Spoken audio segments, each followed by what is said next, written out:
60대 여성 A씨가 천안으로 이사를 오게 된 건 2011년경이었습니다. 새 마음 새 뜻으로 열심히 살아보고자 했죠. 그런데 그런 A씨 눈에 뭔가 거슬리는 것이 하나 있었다고 하는데 그건 바로 자신이 새 들어있는 집의 집주인이었습니다. 여보세요? 언니, 나요. 오랜만이지? 갑자기 언니 생각이 나서 전화해봤네? 그래, 고맙다.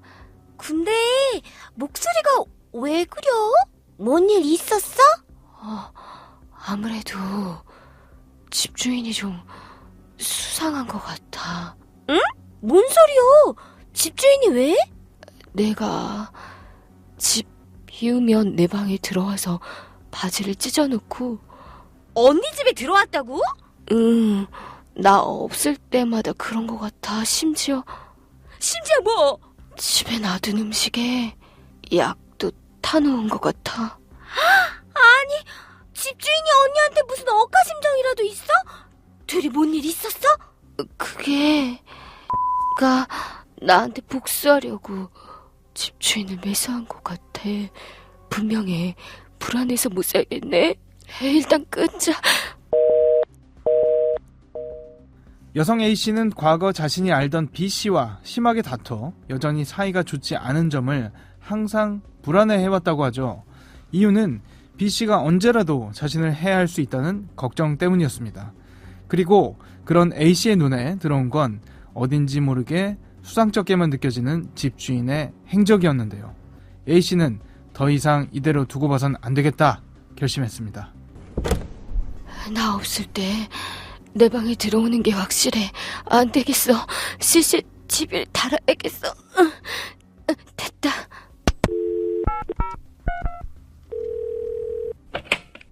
여보세요? 선생님, 저 새 들어 산 사람인데요. 예. 무슨 일 있으십니까? 뭐 딱히 그런 건 아니고, 잠시 저희 집에 좀 와주시겠어요? 보여드릴 게 있어서.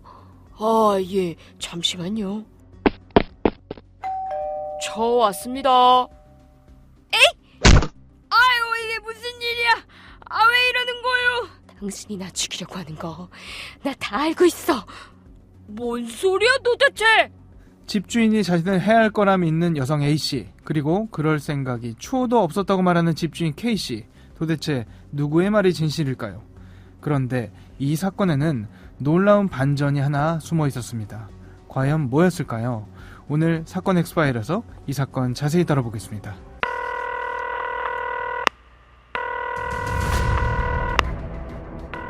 사건은 보이는 것보다 가까이 있다. 이원화 변호사의 사건 엑스파일. 안녕하세요. 이원화 변호사의 사건 엑스파일 이원화입니다. 오늘도 로엘 법무부인 김강호 변호사와 함께합니다. 변호사님 어서 오세요. 네, 안녕하세요. 로엘 법무부인의 김강호 변호사입니다.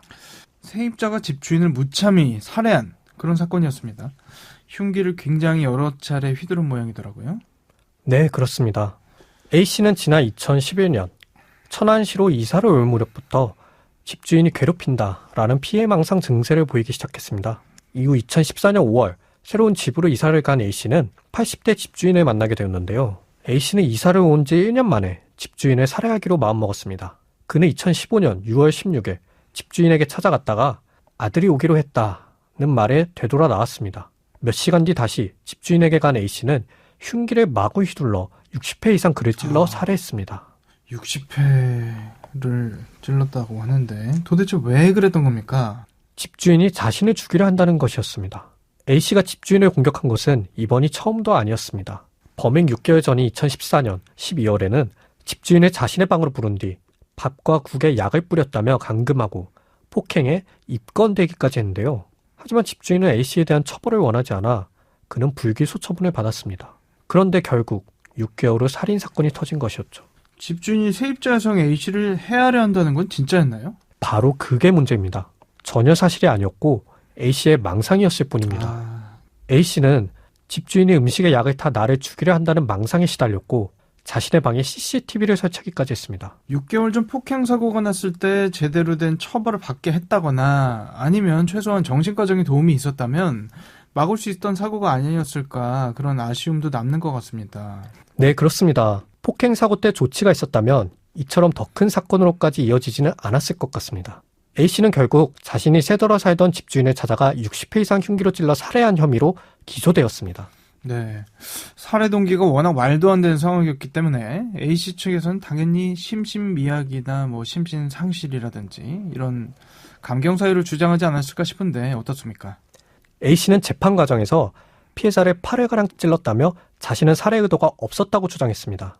그러나 1심 재판부는 A씨가 경찰에 집주인이 폭언을 해 화를 이기지 못해 범행했다라고 진술한 점을 토대로 그가 살해 의도가 있었다고 판단했는데요. 그리고 재판부는 A씨가 조현병을 앓는 듯 심신미약 상태를 인정하면서도 범행 과정에서 피해자에게 곧 끝날 거니까 괜찮다면서 전혀 흔들리지 않는 등 잔혹한 모습을 보인 점, 죽일 생각이 없었다며 책임을 회피하려 하는 점 등에 비춰 엄중한 처벌을 가함이 마땅하다고 지적했습니다. 결국 재판부는 A씨에게 징역 13년과 치료 감호를 선고했습니다. 양측 다 항소하지 않았을까 싶은데요. 네, 그해 12월 열린 항소심에서는 A씨의 심신미약 상태가 커 보이지 않는다고 보고 징역 14년을 선고한 원심을 파기하고 징역 15년을 선고했는데요. 네.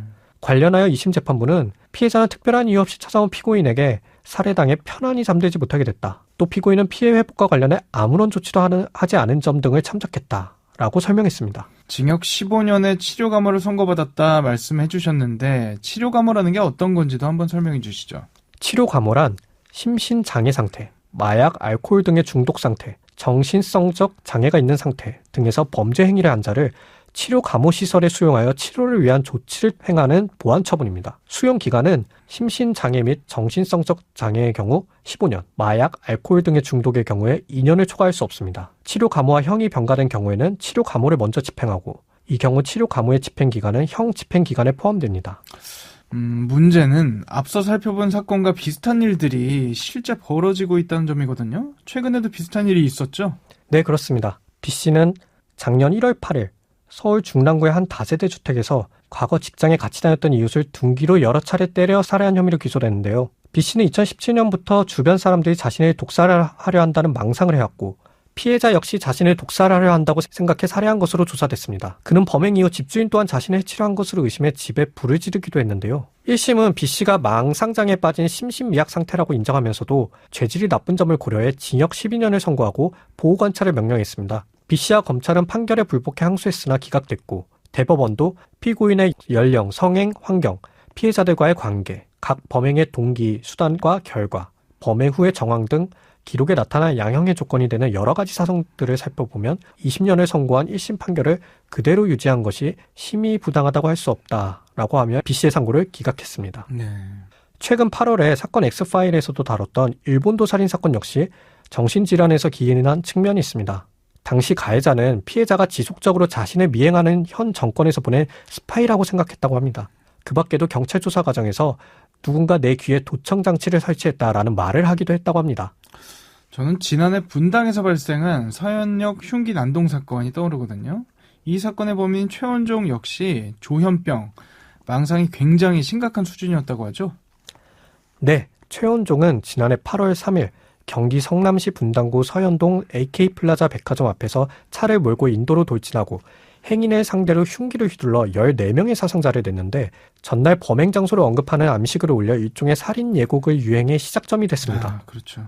최원종은 경찰 조사에서 불쌍의 집단이 나를 청부살인하려 했다. 부당한 상황을 공론화시키고 싶었다. 등 알 수 없는 진술을 반복했고 취재진에게도 몇 년 동안 조직 스토킹의 피해자였고 집 주변에 조직 스토킹 스토커들이 많이 있다고 생각해 집 주변에 있던 사람들을 죽여야겠다고 생각했다. 라고 말하는 등 조현병이나 망상으로 추정되는 발언을 하였습니다. 최원종은 중학생 때부터 대인기피증이 심해 정신건강의학과에서 진료를 받았고 조현성 인격장애 진단도 받았습니다. 하지만 정신과 약을 먹어도 효과가 없다라고 하며 어느 순간부터 병원에 가지 않았는데요. 그 뒤 범행으로 이어졌고 1심에서 무기징역을 선고받은 뒤 항소심에서도 마찬가지로 무기징역을 선고받았습니다. 네, 보통 아무리 정신질환이 있다고 해도 중형이 선고되곤 하지만 간혹 무죄 나오는 경우도 있긴 하죠. 네, 술을 마시다 환각에 사로잡혀 아버지를 때려 숨지게 한 혐의로 재판에 넘겨진 조현병을 앓는 아들 C씨에게 2심에서도 증거 불충분으로 무죄가 선고된 사례가 있습니다.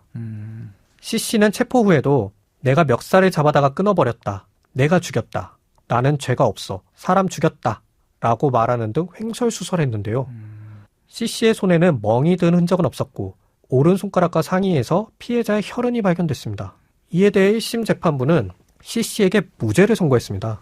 재판부는 피고인이 주먹과 발로 피해자를 수차례 때린 사실이 인정되더라도 피해자의 사망 원인이 된 두부 손상이 이러한 폭행으로 인한 것이라는 점이 충분히 증명되지 않는다라고 하며 피해자가 민박집 3층에서 추락했을 가능성도 배제할 수 없다. 피고인과 피해자가 술을 마셨던 3층 거실의 창문은 높이가 높지 않다라고 설명했습니다. 재판부는 또 C씨가 이전에도 폭행, 살인, 자수 등과 관련된 내용으로 수차례 112에 허위 신고를 한 점을 들어 112 신고 당시나 그 직후 경찰에서 한 피고인의 진술을 진지한 범행의 자백이라고 보기에는 무리가 있다고 판단했습니다. 네. 이 판례는 정신질환으로 책임 능력이 없어 무죄가 선고된 것은 아니고 증거 불충분으로 무죄가 선고된 사례라고 볼 수 있겠습니다. 네. 이게 참 조심스러운 부분인 것이 정신질환을 앓고 있다고 해서 그렇지 않은 분들에 비해 특별히 범죄율이 높다. 이런 통계는 전혀 나와 있지 않습니다. 그러니까 정신질환자라고 해서 강력범죄를 저지를 위험성이 크다.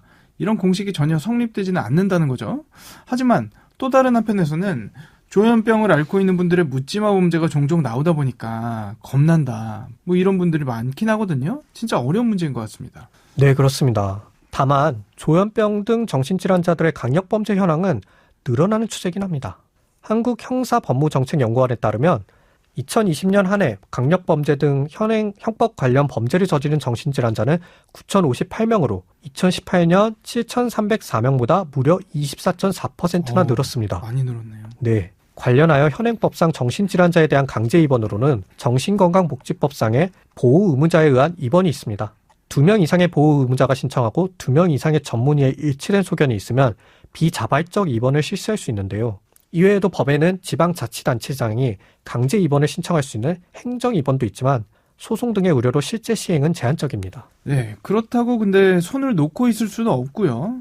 그래서 일각에서는 사법입원제가 필요하다 이야기 나오는 것 같던데 사법입원제라는 건 어떤 건가요? 네, 사법입원제는 범죄 예방을 위해 중증 정신질환자의 입원 여부를 법관이 결정하도록 하는 것으로서 재발 방지책으로 거론되는 제도입니다. 한 정신건강의학과 교수에 의하면 정신질환은 제대로 치료가 됐을 때 공격성, 범죄율이 훨씬 낮게 떨어지고 적절한 치료를 받았을 때 회복까지 가능한 질환입니다.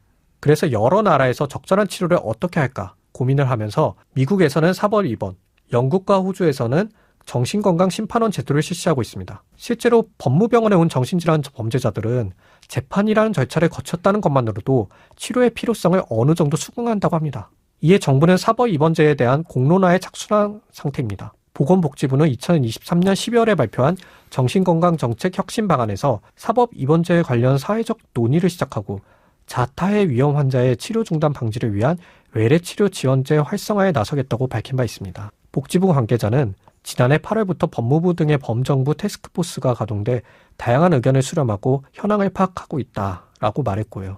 이 관계자는 치료 중단 문제가 크다. 치료 중단으로 적절한 치료 시기를 놓치고 안 좋아지면서 좋지 않은 사건들이 나는 상황에 이르렀다고 진단했습니다. 타인에게 위해를 가할 우려가 큰 일부 중증 정신질환자에 대한 입원 및 격리 제도가 적법 절차에 따라 실효성 있게 운영될 수 있다면 이러한 사법 입원제를 도입하는 것도 하나의 방안일 것 같습니다. 사건의 스파일 오늘은 망상에 시달려 자신이 새들어 살던 집주인을 흉기로 살해한 60대 여성의 사건 살펴봤습니다. 오늘 저희가 준비한 내용은 여기까지입니다.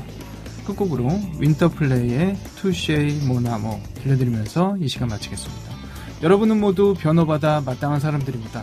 사건 X-파일 여러분 고맙습니다.